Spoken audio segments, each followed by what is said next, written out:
దివ్య సంజీవిని యోగా ప్రేక్షకులకు నమస్కారం. మనం ఈ విభాగంలో చూడబోయేది ఏంటి అంటే, మనకి ఎవరికైనా షోల్డర్ పెయిన్ ఉన్న వాళ్ళకి ఎలాంటి యోగా చేసుకోవాలి ఇప్పుడు చూస్తాము. మనకి షోల్డర్ పెయిన్, అది బ్యాక్ పెయిన్ తెలియని పరిస్థితి ఉంటుంది అనమాట ఒక్కొక్కసారి. అలాంటి వాళ్ళకి ఎలాంటి యోగా చేయాలో ఇప్పుడు చూద్దాం. ఇది ఎవరు చేయొచ్చు, ఎవరు చేయకూడదు అంటే, మీరు స్పాండిలైటిస్ ఉన్న వాళ్ళు కొంచెం డాక్టర్ సజెషన్ తీసుకోండి. అలాగే మీరు అది షోల్డర్ పెయిన్ కాకుండా ఇంతకుముందు ఏమైనా ఎక్సర్సైజ్ చేసి జిమ్ చేసి మీకు ఎక్కడైనా మీ షోల్డర్లో క్రాంప్స్ ఉన్నప్పుడు మీరు కూడా ఒకసారి ఏం చేస్తారంటే, హాట్ ప్యాక్, ఐస్ ప్యాక్, ఈ రెండిట్లో మీ శరీరానికి ఏది సూట్ అవుతుందో అది పెట్టుకోండి. ఫస్ట్ అది పెట్టుకున్నాక చెయ్యండి నేను చెప్పేవి. అప్పుడు మీకు చక్కగా ఉపయోగపడుతుంది అనమాట. అలాగే ఇంకెవరు చేయొచ్చు, ఎవరు చేయకూడదు అంటే, మిగిలిన వాళ్ళందరూ చేసుకోవచ్చు. ఎవరికైనా షోల్డర్లో స్ట్రెంగ్త్ లేని వాళ్ళు కూడా ఇది చేసుకుంటే మీకు స్ట్రెంగ్త్ పెరిగి, ఒక్కొక్కసారి మనకి షోల్డర్లో స్ట్రెంగ్త్ లేనప్పుడు కూడా పెయిన్స్ వస్తాయన్నమాట. మీకు అలా స్ట్రెంగ్త్ లేనప్పుడు కూడా ఈ ఆసనస్ బాగా ఉపయోగపడితే చక్కగా మీ షోల్డర్ స్ట్రెంగ్త్ పెరిగి క్రమేణా ఆ పెయిన్ తగ్గుతుంది. ఇప్పుడు అవి ఎలా చేసుకోవాలో చూసుకుందాం. చక్కగా మీరు ఇలా శరీరాన్ని నిటారుగా పెట్టుకొని అరచేతులు మోకాళ్ళ మీద ప్రెస్ చేస్తూ 10-20 సెకండ్ల వరకు ఇలా కూర్చోండి. ఇలా కూర్చున్నప్పుడు ఏమవుతుందంటే, మీ అరచేతుల మీద కొంచెం ప్రెషర్ పడడం వల్ల స్ట్రెస్ అంతా రిలీజ్ అవుతుంది.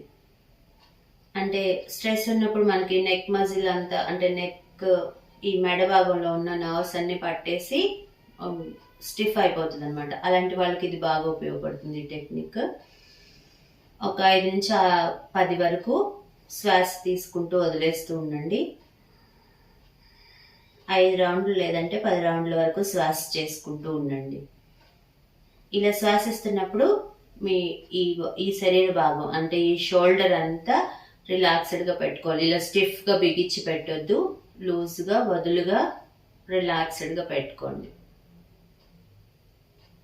ఇది అయిపోయిన తర్వాత చక్కగా మీరు ఇలా భుజాల్ని ఇలా వెనక్కి ప్రెస్ చేసుకోవాలి.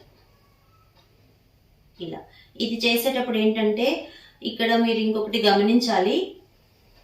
మనం వెయిట్ లాస్కి చేసేది వేరుగా ఉంటుంది, అదే మనకి హెల్త్ ప్రాబ్లమ్స్ తగ్గించుకునే థెరపీ యోగా వేరుగా ఉంటుంది. వెయిట్ లాస్ చేసేవాళ్ళు ఒక 30-40 మూమెంట్స్ ఫాస్ట్గా చేసుకోవచ్చు. కానీ ఇక్కడ పెయిన్స్ తగ్గడానికి, మీకు వచ్చిన క్రాంప్స్ తగ్గడానికి చేసేవాళ్ళు ఎలా చేయాలి, చాలా స్లోగా మీరు చేసే మూమెంట్ మీ శరీరం లోపల మజిల్కి వెళ్ళి టచ్ అయినప్పుడే మీకు ఆ ప్రాబ్లం అనేది మొత్తం తగ్గిపోతుంది. చూడండి, ఇలా నెమ్మదిగా మీరు 5 చేయండి, 10 చేయండి, చాలా స్లోగా చేయాలి. మళ్ళీ కళ్ళు మూసుకొని మీరు చేస్తున్న మూమెంట్ని గమనిస్తూ ఉండాలి. ఏదో పనిలో ఉండి ఎవరితోనో మాట్లాడుతూ అస్సలు చేయకండి. తర్వాత ఈ తలని చూడండి, మీరు తలని ఎడం వైపుకు ఇప్పుడు స్ట్రెచ్ చేస్తున్నారు కదా, ఎడం చేయి చేస్తే తల మీద మీకు సపోర్ట్ పెట్టుకోవాలి, ప్రెస్ చేయొద్దు. తర్వాత ఈ కుడి చేయిని కిందకి నేల మీదకి స్ట్రెచ్ చేసి పెట్టుకోండి. 10-20 సెకండ్ల వరకు ఉండండి.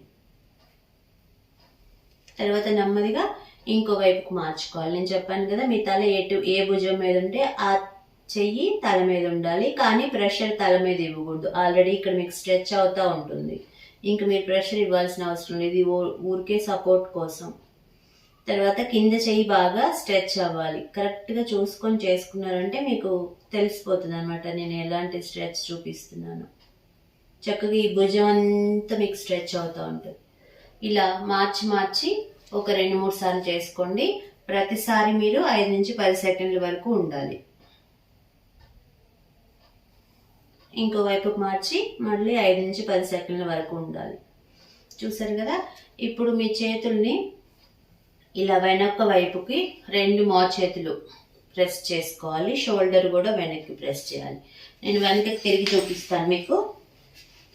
చక్కగా చూడండి, 2 మోచేతులు పట్టుకొని ప్రెస్ చేసుకోవాలి. భుజాలు వెనక్కి, మీ తల నిటారుగా స్ట్రైట్గా పెట్టుకోవాలి. ఇలా 10-20 సార్లు లేదంటే 5-10 సార్లు చేసుకున్నా మీరు చాలా స్లోగా చేసుకోవాలి. తర్వాత చేతులు కిందకి స్ట్రెచ్ చేసుకొని తలని పైకి ఇలా స్ట్రెచ్ చేసి పెట్టుకోవాలి. చేతులు బయట వైపుకి తల పైకి. నేను ఇంతకు ముందు కూడా ఈ టెక్నిక్ చెప్పాను మీకు. 10 సెకండ్ల వరకు ఉన్న తర్వాత ఏం చేస్తారు, చేతులు ఇలాగ పెట్టి తలని ఒక భుజం మీద నుంచి ఇంకో భుజం మీదకి రౌండ్గా స్ట్రెచ్ చేసుకుంటూ ఉండాలి.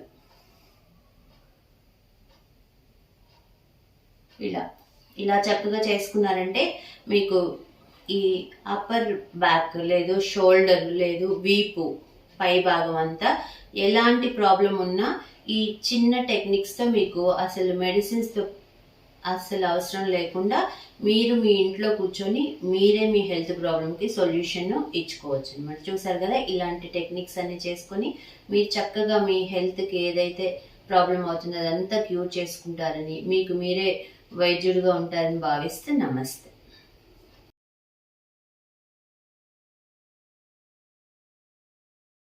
ఈ వీడియో మీకు నచ్చినట్లయితే లైక్ మరియు షేర్ చేయండి. మీ అమూల్యమైన అభిప్రాయాన్ని కామెంట్ రూపంలో తెలియచేయండి. ఇలాంటి మరిన్ని వీడియోస్ కోసం మా ఛానల్ను సబ్స్క్రైబ్ చేసి పక్కనే ఉన్న గంట సింబల్ను నొక్కండి.